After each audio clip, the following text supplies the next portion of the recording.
गरुण पुराण की कथा आती है कि यमराज जी एक तोता को देख के हंस गए। तो तोता बोला कोई और हंस जाए तो बात बनेगी, यमराज हंस रहा है। तोते के मित्र थे गरुण जी, भगवान के वाहन। तो अपनी पहुंच लगाते हैं ना लोग, जब संकट में आते हैं तो अपनी पहुंच लगाते हैं, जैक लगाते हैं, हाथ पांव फड़ाते हैं। गरुण जी को कहा कि भैया तुम कैसे भी एक काम करवा दो। बोले क्या? ये यमराज जी मुझे देख के हंस गए हैं, मुझे लग रहा है अब मेरे जीवन के दिन 4 बचे हैं।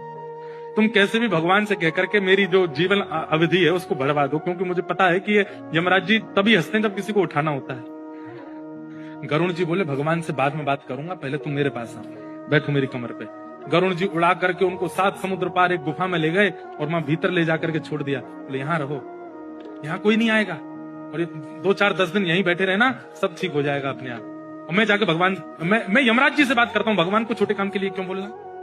मेरी पहुंच तो सब जगह है। मैं भी रसातल में जाके यमराज जी से कहता हूँ तुझको नहीं लेके जाएंगे, ठीक है? तोता बड़ा खुश हुआ, बहुत बढ़िया है, मैं यहीं रह लूंगा 4-5 दिन। यमराज जी के पास गए सीधे गरुण जी।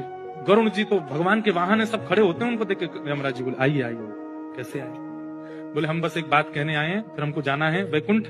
हमारा एक मित्र है तोता, वहां का, उसका ये नाम है। बोले अच्छा, तुम उसको देख के हंस गए थे परसों, क्यों हंसे थे? कोई योजना बन रही हो तो मत बनाना। अच्छा, उस वन के तोते के बारे में? बोले हाँ, मैं तो उसको देख के इसलिए हंस गया था, मैंने कि देखो कैसे कर्म की विधि, ये अभी यहाँ बैठा है और इसकी मृत्यु 7 समुद्र पार एक गुफा में बिल्ली के खाने से होगी, और मैं ये सोच के हंस रहा था कि ये 7 समुद्र पार पहुंचेगा कैसे। तभी यमराज जी बोले देखो देखो आ गया। पीछे देखा तो उस तोते की आत्मा आ रही थी, मर गया। गरुण जी बोले मैं ही छोड़ के आया था इसे।